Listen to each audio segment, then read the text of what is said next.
ನಿನ್ನೆ ಗೋವಿಂದನ ಪ್ರಾರ್ಥನೆ ನೋಡಿದ್ದೇವೆ. ಹಿಂದೆ ಅನೇಕ ಯೋನಿಗಳಲ್ಲಿ ಬಂದು ನೊಂದೆ ನಾವು ಹಾಗೆ ನೋಡಿದ್ದೇವೆ. ಅದು ಹೌದು, ವಿದುರನಾಗಿದ್ದಾಗ ಇಷ್ಟು ನೋವು ಅನುಭವಿಸಿದ್ದಾರೆ ಅಂತ. ಎಂಥ ನೋವು ಅಂತಂದರೆ ಭಾಗವತದಲ್ಲೇ ಹೇಳ್ತಾರೆ. ವಿದುರನ ಬಗ್ಗೆ ಹೇಳುವಾಗ ಆ ದುರ್ಯೋಧನ ಹೇಳುವ ಮಾತು ಎಂತಹ ಭಾಗವತನೇ ಹೇಳ್ತದೆ. ಕರ್ಣ ಭೇದಕೈಹಿ ಅಂತ ಹೇಳ್ತಾರೆ. ಏನು ಹೇಳ್ತಾನೆ ದುರ್ಯೋಧನ ಅಂತಂದರೆ, ಕೃಷ್ಣ ದೇವರ ಜೊತೆಗೆ ವಿದುರ ಬರ್ತಾನೆ. ವಿದುರನ ಆತಿಥ್ಯವನ್ನು ಸ್ವೀಕಾರ ಮಾಡಿ ದೌತ್ಯ ಸಭೆಗೆ ದೇವರು ಬರುವಾಗ ವಿದುರನೂ ಜೊತೆಗೆ ಬರ್ತಾರೆ. ವಿದುರ ಅಂದರೆ ಧರ್ಮ. ದೇವರು ಎಲ್ಲಿ ಬರ್ತಾನೆ ಅಲ್ಲಿ ಧರ್ಮ ಬರಲೇಬೇಕಲ್ಲ. ಯಾವ ಸಭೆಗೆ ಹೋಗಲಿ ದೇವರು ಇದ್ದಾನೆ ಅಂದರೆ ಅಲ್ಲಿ ಧರ್ಮ ಇದೆ ಅಂತಲೇ ಅರ್ಥ.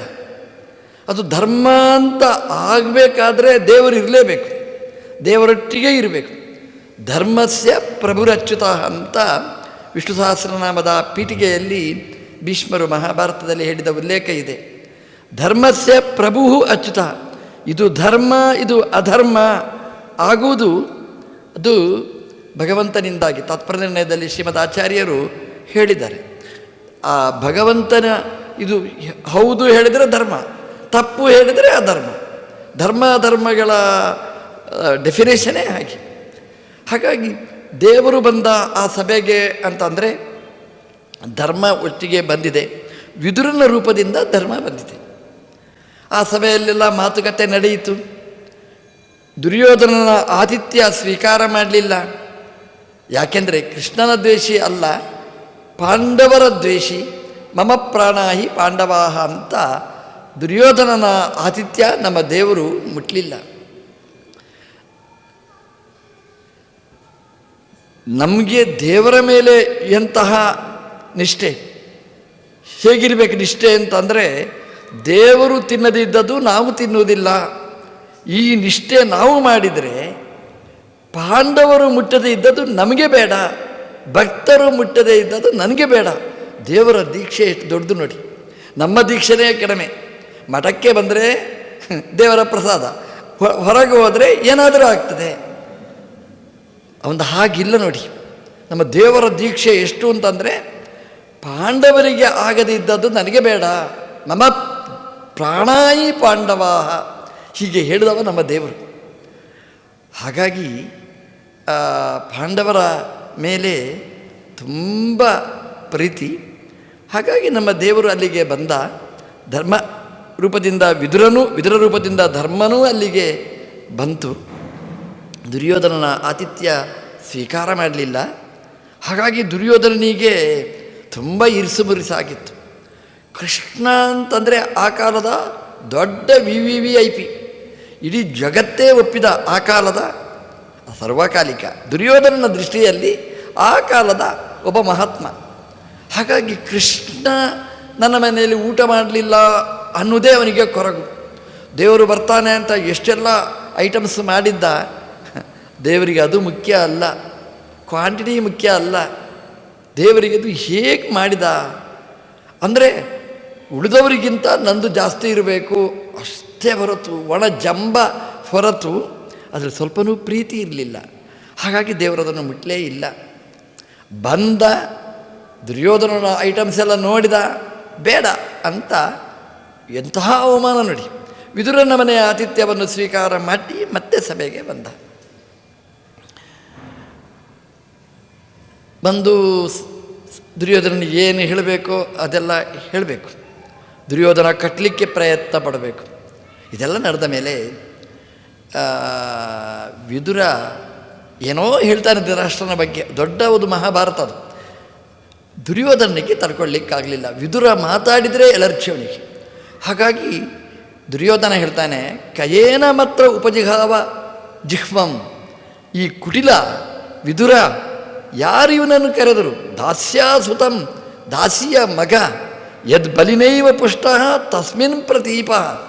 ಯಾರ ಬಲದಿಂದ ಪುಷ್ಟ ಆಗಿದ್ದಾನೆ ವಿದುರ, ತಸ್ಮಿನ್ನೇವ ಪ್ರತೀಪ, ಆ ದುರ್ಯೋಧನನ ಮೇಲೆ ವಿರೋಧ. ಅಂದರೆ ನಾನು ಅನ್ನ ಹಾಕಿದ್ದು ವಿದುರನಿಗೆ, ನನಗೇ ವಿರೋಧ ಮಾಡ್ತಾ ಇದ್ದಾನೆ. ಎಂಥ ಪಾಪಿ! ಧರ್ಮಮೂರ್ತಿಯಾದ ವಿದುರನನ್ನು ದುರ್ಯೋಧನ ಹೇಳೋದು, ಯದ್ಬಲಿನೈವ ಪುಷ್ಟ ತಸ್ಮಿನ್ ಪ್ರತೀಪ. ಪರಕೃತ್ಯ ಆಸ್ತೆ, ಎಲ್ಲಿ ಅವನಿಗೆ ಆಸಕ್ತಿ? ಪರಕೃತ್ಯ, ನಮ್ಮ ಬಗ್ಗೆ ಚಿಂತೆ ಮಾಡಬೇಕು, ಇನ್ನೊಬ್ಬರ ಬಗ್ಗೆನೇ ಆಲೋಚನೆ ಮಾಡುವವ. ನಿರ್ವಾಸ್ಯತಾ ಮಾಶು, ಇದರಿಂದ ಹೊರಗೆ ಹಾಕಿಬಿಡಿ ಅಂತ. ಪುರಾತ್ ಶ್ವಸಾನ, ಉಸಿರು ಇರುವ ಹಾಗೆ ಮಾಡಿ ಅವನು ಹೊರಗೆ ಹಾಕಿಬಿಡಿ ಅಂತ. ಎಷ್ಟು ಒಳ್ಳೆಯ ಚಿಂತನೆ ನೋಡಿ ಮಹಾಭಾರತ ಹೇಳಿತ್ತು. ಅದು ದುರ್ಯೋಧನನ ಆಸ್ಥಾನ, ದುರ್ಯೋಧನನ ಸಭೆ. ದುರ್ಯೋಧನನ ಸಭೆಯಲ್ಲಿ ಅಧರ್ಮ ಇರಬೇಕು, ಧರ್ಮ ಅಲ್ಲಿ ಇರಬಾರ್ದು. ನಿರ್ವಾಸ್ಯತ, ವಿದುರನನ್ನು ಹೊರಗೆ ಹಾಕಿ ಅಂತಂದರೆ ಧರ್ಮವನ್ನು ಹೊರಗೆ ಹಾಕಿಬಿಡಿ. ಧರ್ಮ ಇಲ್ಲಿ ಏನು ಬೇಕಿಲ್ಲಿ? ದಾಸ್ಯಾಸುತಂ, ರಾಣಿಯ ಮಗ ಅಲ್ಲ ಅವನು, ದಾಸಿಯ ಮಗ. ಧೃತರಾಷ್ಟ್ರ ತೆಪ್ಪಗೆ ಕೂತಿದ್ದಾನೆ, ಮಾತಾಡುವುದಿಲ್ಲ, ಯಾರೂ ಮಾತಾಡಲಿಲ್ಲ. ಅಂದರೆ ಎಲ್ಲವರು ಸಾಕ್ಷಿಯಾದರು. ವಿದುರನಿಗೆ ನೋವಾಯಿತು. ಎಷ್ಟು ನೋವಾಗಿರಬೇಕು! ಎಂತಹ ಜ್ಞಾನಿ, ಹುಟ್ಟು ಜ್ಞಾನಿ. ಓದಿ ಜ್ಞಾನಿಯಾಗುವುದು ಒಂದು, ಸ್ವತಃ ಜ್ಞಾನಿಯಾಗುವುದು ಇನ್ನೊಂದು. ಇಡೀ ಜಗತ್ತಿಗೆ ಯಮಧರ್ಮ ಅವನನ್ನೇ ಹೊರಗೆ ಹಾಕಿದರು. ದಾಸರು ಹೇಳ್ತಾರೆ, ಹಿಂದನೇಕ ಯೋನಿಯಲ್ಲಿ ಬಂದು ಬಂದು ನೊಂದೆ. ಇದು ನಾವು ನಿನ್ನೆ ನೋಡಿದ್ದೇವೆ. ಸ್ವಲ್ಪ ಕೊಮ ಹಾಕುವುದು ಆಚೆ ಈಚೆ ಆದರೆ ಸ್ವಲ್ಪ ಹೀಗೂಚಿ ಓದ್ಬೋದು. ಹಿಂದೆ ಅನೇಕ ಯೋನಿಯಲ್ಲಿ ಬಂದು ಬಂದು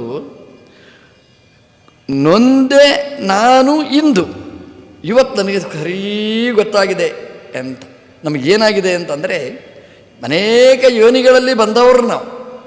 ಇವತ್ತು ಶ್ರೀಮದಾಚಾರ್ಯರ ಅನುಗ್ರಹದಿಂದಾಗಿ ಆ ಪರಂಪರೆಯಲ್ಲಿ ದಾಸರ ಎಲ್ಲ ಆ ಶಬ್ದಗಳ ಹಿನ್ನೆಲೆಯಲ್ಲಿ ನಮಗೆ ಗೊತ್ತಾಗಿದೆ. ನಮಗೆ ಏನು ಗೊತ್ತಾಗಿದೆ ಅಂದರೆ, ನೊಂದೆ ನಾನು ಇಂದು, ಇಂದು ನಾವು ನೊಂದಿದ್ದೇವೆ.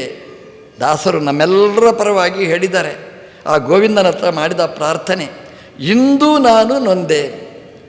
ನೊಂದೆ ಅಂತಂದರೆ, ನಾನು ಮಾಡಿದ್ದು ತಪ್ಪು ಅಂತ ಗೊತ್ತಾದರೆ ಅದನ್ನು ನೊಂದೆ ಅಂತ ಹೇಳ್ತೇವೆ. ಪಾಪ ತುಂಬ ನೊಂದಿದ್ದಾನೆ ನೋಡಿ ಅಂತ. ನೊಂದಿದ್ದಾನೆ ಅಂತಂದರೆ ಅವನು ಮಾಡಿದ ತಪ್ಪಿನ ಅರಿವು ಅವನಿಗಾಗಿದೆ.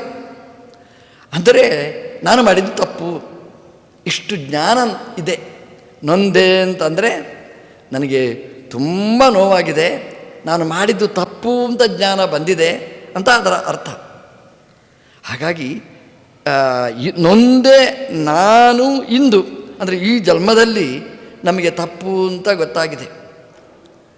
ಹಾಗಾಗಿ ಭವದ ಬಂಧ ಬಿಡಿಸು ಅಂತ. ಏನು ಮಾನದಂಡ? ಬಂಧನದಲ್ಲಿ ಹಾಕಲಿಕ್ಕೆ, ಬಂಧನದಲ್ಲಿ ಬಿಡಲಿಕ್ಕೆ. ನಾವು ತಪ್ಪು ಮಾಡಿದರೆ ಬಂಧನದಲ್ಲಿ ಹಾಕಬೇಕು, ಬಿಡಿಸಬೇಕಾದ್ರೆ ಏನು ಮಾನದಂಡ? ನಾನು ಮಾಡಿದ್ದು ತಪ್ಪು ಅಂತ ಒಪ್ಪಿಕೊಳ್ಬೇಕು, ಆವಾಗ ಬಂಧನದಿಂದ ಬಿಡ್ಕೊಳ್ತಾರೆ. ಇಂದು ನಾನು ನೊಂದೆ. ನೊಂದೆ ಅಂತಂದರೆ ನಾನು ಮಾಡಿದ್ದು ತಪ್ಪು ಅನ್ನುವ ಪಶ್ಚಾತ್ತಾಪ ನಮಗಿದೆ.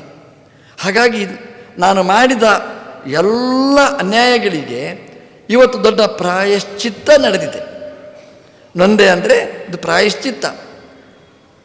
ಪ್ರಾಯಶ್ಚಿತ್ತ ಅಂದರೆ ಏನು? ಆಚಾರ್ಯರು ಹೇಳ್ತಾರೆ ಕೃಷ್ಣಾಮೃತ ಮಹಾರಣದಲ್ಲಿ,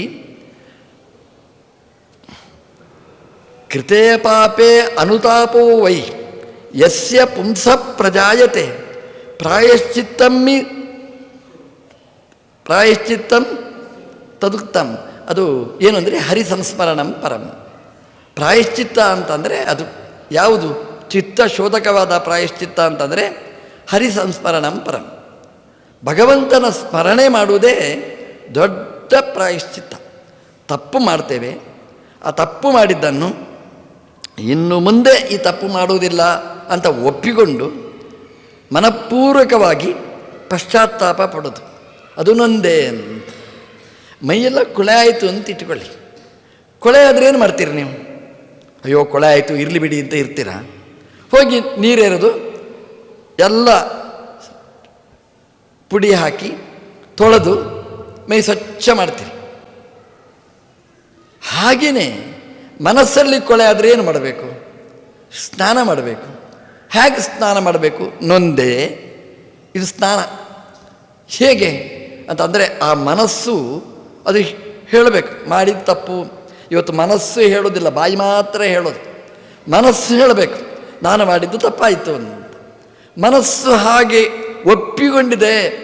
ಹೇಗೆ ಗೊತ್ತಾಗುತ್ತೆ? ಅದು ಕಣ್ಣಲ್ಲಿ ನೀರು ಬರ್ತದೆ. ನಾವು ತಪ್ಪು ಮಾಡಿದ್ದೇವೆ ಅಂತ ಆದಾಗ ನಮಗೆ ಗೊತ್ತಿಲ್ಲದಿದ್ದ ಹಾಗೇ ಕಣ್ಣೀರು ಹರಿಯುತ್ತದೆ. ನಾಟಕದ ಕಣ್ಣೀರಲ್ಲ, ಸಹಜವಾಗಿಯೇ ಕಣ್ಣೀರು ಹರಿಬೇಕು. ಅದು ಎಲ್ಲಿಂದ ಬಂತು ನೀರು? ಒಳಗಿನ ಮನಸ್ಸು ಕರಗಿ ಅದು ನೀರಾಗಿ ಕಣ್ಣಲ್ಲಿ ಬರಬೇಕು. ಇದು ಪ್ರಾಯಶ್ಚಿತ್ತ. ಹೇಗೆ ನಾವು ಮೈಯನ್ನು ತೊಳೆಯುತ್ತೇವೆ, ಮನಸ್ಸನ್ನು ತೊಳೆಯುವ ಕ್ರಮ ಅಂದರೆ ಹೀಗೆ. ಇದು ಪ್ರಾಯಶ್ಚಿತ್ತ. ಮಾಡಿದ್ದು ತಪ್ಪು, ಇನ್ನು ಮುಂದೆ ಹೀಗೆ ಮಾಡುವುದಿಲ್ಲ, ದೇವರೇ ಕ್ಷಮಿಸು ಅಂತ ಭಗವಂತನನ್ನು ಸ್ಮರಣೆ ಮಾಡುವಂಥದ್ದು ದೊಡ್ಡ ಪ್ರಾಯಶ್ಚಿತ್ತ.